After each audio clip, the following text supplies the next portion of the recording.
మేలు చేయక నీవు ఉండలేవయ్యా, ఆరాధించక నేను ఉండలేనయ్యా. అవును, ప్రభు సన్నిధిలో ఆయన ఎల్లప్పుడూ మేలు చేసేవాడే. దేవుని యందున్న వారు మేలు చేస్తూనే ఉంటారు. ఎందుకంటే మేలుకరమైన భక్తి తృప్తినిస్తుంది. ఈ రోజున దేవుని వాక్యం మనతో మాట్లాడుతుంది ఏంటంటే, తృప్తికరమైన జీవితాన్ని కలిగి ఉండాలి. అందుకే 9వ వచనం చూడండి, 103:9 కీర్తనాకాడి స్తుతిస్తూ జ్ఞాపకం చేసుకుంటూ ఉంటాడు. దైవ జనాంగానికందరికీ తెలియపరుస్తున్నది ఏంటంటే, కొత్త యెరూషలేములో ఉన్న మనందరికీ ప్రభువు తన వర్తమానం కృతజ్ఞతాస్తుతులు చెల్లిస్తూ ఉండాలట. ఏలైనగా ఆశ కలిగిన ప్రాణము ఆయన తృప్తిపరిచి ఉన్నాడు, ఆకలి గొనిన వారి ప్రాణము మేలుతో నింపి ఉన్నాడు. అంతరంగంలో ప్రభు మనకి పరిపూర్ణత ఇచ్చాడు కదా. ఈ పరిపూర్ణత ఆజ్ఞకు లోబడే తీర్మానంతో మనం ఉన్నాం. దైవవాక్యం నిరాకరించిన వారు మరి ఆత్మ సంబంధంగా ఉండట్లేదు. నిరాకరించిన వారు ఇలా ఉన్నారంటే, కొన్ని సందర్భాల్లో వారు బాధించబడుతుంటున్నారు అంటున్నారు ఇక్కడ.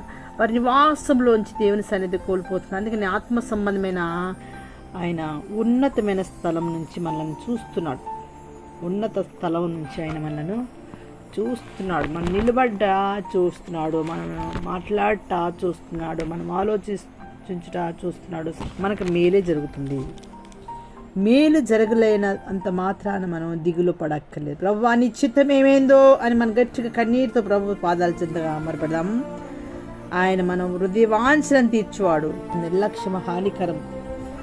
నిర్లక్ష్యము పెద్ద హానికరం. దేవుని సన్నిధిలో ఉన్న మనం నిర్లక్ష్యంగా మాట్లాడొద్దనియో, నిర్లక్ష్యంగా ఉండొద్దనియో. భూలోకము న్యాయాధిపతి అయిన దేవుడు నలిగిన వారిని, వారి యొక్క కంఠస్వరం వినబడుతుంది కాబట్టి నలిగిన వారిని ఏం చేస్తున్నాడు? విడిపించబోతున్నాడు. దేవునికి స్తోత్రం, హల్లెలూయా. మౌనంగా ప్రభు సన్నిధిలో ప్రార్థన చేద్దాం. ప్రభు సన్నిధి మనం కలిగి ఉన్నాం. ప్రభు సన్నిధి కలిగిన వారు ఎక్కువగా ఏమైపోతున్నారంటే, లోకంలో ఉన్న వాళ్ళ కేకలేస్తూ ఉంటారు. కొన్ని దేశాలు చూడండి, వాళ్ళకి అసలు జ్ఞానం అందట్లేదు. మన దేశంలో ఇంకా కొందరు పరిశుద్ధులు ప్రార్థనలను బట్టి ఇలా ఉంది. ఒక్కొక్క దేశంలో అయితే ప్రార్థనలు లేవు, సహాయం లేదు దేవుని దగ్గర నుంచి. అందుకని మీరు తెలుసుకోవాల్సిన విషయం ఏంటంటే, గ్రహించండి అంటున్నాడు దేవుడు. నేను తప్ప వేరొక రక్షకుడు లేడు. అవును, దేవుని వాక్కు విన్న మీరు ఇతరులాగా ఆలోచించొద్దు, ఇతరులాగా తెలియని వాళ్ళలాగా ఆలోచించు, అన్య జనాంగంలాగా ఆలోచించొద్దు అంటున్నాడు. అన్య జనాంగం అంటే తెలియని వాళ్ళలాగా ఆలోచించడం అన్నట్టు. దేవుని మాట తెలుసుకున్న వారు అన్య జనాంగంగా ఉండలేరు. ఈ దినం మొదలుకొని నేను నిత్యము నీతో ఉండి పరిపూర్ణంగా బలం ఇవ్వబోతున్నానన్న దేవుడు. పరిపూర్ణ విశ్వాసము ధైర్యాన్ని ఇస్తుంది. పరిపూర్ణ నమ్మిక మనలను ఏం చేస్తుందండి? ఇందులో కూడా నిరసించనివ్వదు. తరతరాలు కూడా నిత్యము నివాసము మనతో ఉన్నాడు. సకలము కలిగించిన వాడు, పర్వతంలో పుట్టకమునిపై ఆయన మనకున్నాడు. మనతో ఉన్నవాడు ఈ లోక సంబంధులు కారు. ప్రభువే మనకు తోడే ఉన్నాడు. ప్రభు ఆత్మ మనలను నడిపిస్తుంది, నిలబెట్టబోతుంది, ధైర్యపరచబోతుంది. ప్రభు ఆత్మ మనను ధైర్యంగా నిలబెట్టబోతుంది. దేవుని యందు నమ్మిక ఈ రోజున ధైర్యాన్ని ఇస్తుంది. విశ్రాంతి లేదు అంటే పరిశుద్ధాత్మ యొక్క సన్నిధి మనం లేము కాబట్టి విశ్రాంతి లేదంటున్నాడు. పరిశుద్ధాత్మ సన్నిధి మనం సంపద కలిగినట్లుగా ఉండాలి. సంపద ఏంటి? ఎవరికి ఎక్కువగా వాక్యం ఉందో వారికి శక్తి ఉంది. ఎవరికి ఎక్కువగా దేవుని సన్నిధి ఉందో వారికి నెమ్మది ఉంది. మనుషులు ఎలా ఉన్నారట? వట్టి నీడ వంటి వారికి తిరిగిలాడుతున్నారట. వారు తొందరపడుతున్నారు. దేనికి అంటే గాలికే కదా అంటున్నాడు. అంటే ఈ రోజున మహిమ ఎవరికి రావాలండి? దేవునికి రావాలి. అస్థిరులుగా మనం మాట్లాడామనుకో దేవుని సన్నిధి లేకుండా. అందుకని విశ్రాంతి లేమి ఎందుకు అవుతుందంటే పాపం వల్ల అంటాడు. మీరు సంపాదిస్తున్నారు కానీ అస్థిరులుగా మీరు ఆలోచిస్తున్నారు. మీ సంపద అస్థిరంగా ఉండకూడదు, సంపద స్థిరంగా ఉండాలి. మీకు దీవెన రావాలంటే ప్రభువుకి ఇచ్చి, హృదయం ఇచ్చి, దేవుని యందు నమ్మిక ఇచ్చి ఆయన దగ్గర వెతకాలి. వేషధారణలు జరుగుతున్నాయి, అతిక్రమణలు జరుగుతున్నాయి, నిందలు జరుగుతున్నాయి. మీ నోరు దేవుని సన్నిధిలో స్తుతించుతూ ఆగొద్దు. మీ మౌనంగా ఉండొద్దు. మీ నోరు తెరవండి, నేను నింపుతా అన్నాడు. లోబడ వల్ల, స్తుతించడం వల్ల మనకేముంది? ఇక్కడ దెబ్బలు రావు, మనకు బాధలు రావు, తెగులు రాదు.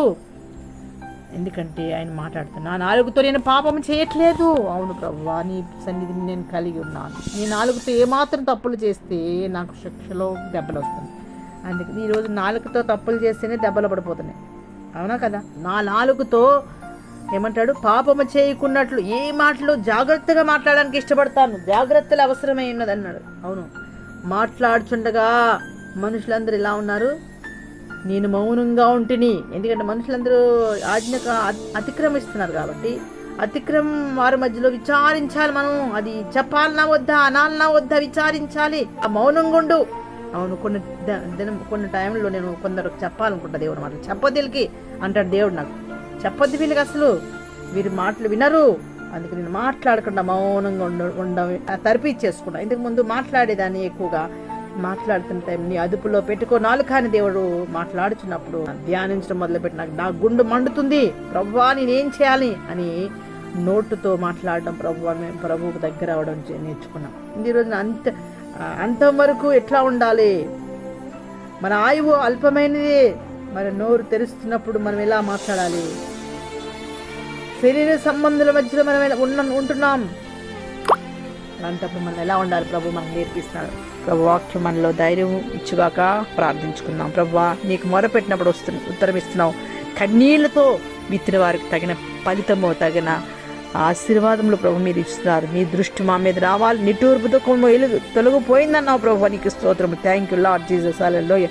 నాయనా, మేము నాలుకలతో పాపం చేయకుండా, హృదయంతో పాపం చేయకుండా నీ మేలుతో మమ్మల్ని నింపు నాయన. మీ మేలుతో నింపు నాయన. నీ మేలు అయ్యా, చింతపడుతున్న వారికి చింత లేకుండా చేసావు నాయన. పాపంలో ఉన్న వారిని విడిపించావు నాయన. నిందల్లో ఉన్న వారిని రక్షించావు ప్రభు. ఈ రోజున విడుదలిచ్చావు. రక్షణ కర్తమైన మా దేవాన్ని దయగల నా ప్రభు, కృపగల నా యేసయ్య, నీకు స్తోత్రంలో తండ్రి. ద్వితీయ దేవా, నీకు స్తోత్రంలో. బలహీనతలో నా బలమా, నీ కృప నాకు చాలు అయ్యా, నీకు స్తోత్రంలో తండ్రి. పౌలు భక్తుడు అంటున్నాడు, శక్తిహీనులకు పరిపూర్ణ కాబోతున్నారని నాయనా నువ్వు అంటున్నావు నాయన. తండ్రి, నువ్వు ధైర్యపరిచేవారు, ఆదరించేవారు, సమస్యల్లో సంతోషం సమాధానం, మా పాప శాపములంతయు నాయన తీసివేసి నాయన నీ శక్తితో నాయన నిలబెట్టినందుకు స్తోత్రం నాయన. ఇక్కడికి బలహీనతలో భూమి మీద వచ్చాము నాయన. మాకు బలంనిచ్చే దేవుడు నాయన, నీకు స్తోత్రం తండ్రి. ఈ లోకములో మాకు ఏమి లేదు, నువ్వు తప్ప. ఆశీర్వాద కారకుడు నువ్వే నాయన. అన్ని విధాలుగా అన్ని స్థితుల్లో కూడా చాలిన తండ్రిగా నీవు ఉన్నావు ప్రభు. ఆలోచించినట్లయితే నాయన వెనక్కి తిరిగినట్లయితే అంతా శూన్యమే తండ్రి. ముందుకు చూసినట్లయితే నాయన నువ్వు అంటున్నావు, నేనున్నాను ముందు, నీకు ధైర్యం ఇస్తాను, శక్తినిస్తాను, బలంనిస్తాను, సాతాను శీఘ్రం తొక్కబోతున్నావు అని ప్రభు నువ్వు మాట్లాడుతున్నావు. మరి సమస్యలతో ఉన్నప్పుడు నాయన పరిశుద్ధాత్మలో ఆలోచించాలి తప్ప ఆశీర్వాదానికి మేము నీ యొక్క సన్నిధిలో నాయన బలహీనం కాకుండా నీ సన్నిధిలో నిలబెట్టి బలపరి సంతోష సమాధానంతో తండ్రి స్వస్థపరచండి. ప్రతి చీకటి బంధిస్తున్న నీ హస్తం ఉంచిన ఆయన అదే బిడ్డల ప్రయాణంలో మన తండ్రి కృప చూపించండి. మా సంఘాన్ని దీవించండి. సాతాను తొక్కుతున్న ఆశీర్వాదానికి కారకులుగా అనేక వేల ఆత్మల ప్రభువాన్ని ఈ వద్దకు వచ్చేటకు సహాయం బాప్తిని తీసుకుని 2 కుటుంబాలను మీరు దర్శించండి ఇప్పుడు వేస్తున్నాం. ప్రభువాన్ని ఈ వద్దకు వచ్చేటకు సహాయం బాప్తిని తీసుకుని 2 కుటుంబాలను మీరు దర్శించండి ఇప్పుడు వేస్తున్నాం బట్టి ప్రార్థిస్తున్నాను తండ్రి. ఆమేన్ ఆమేన్ ఆమేన్.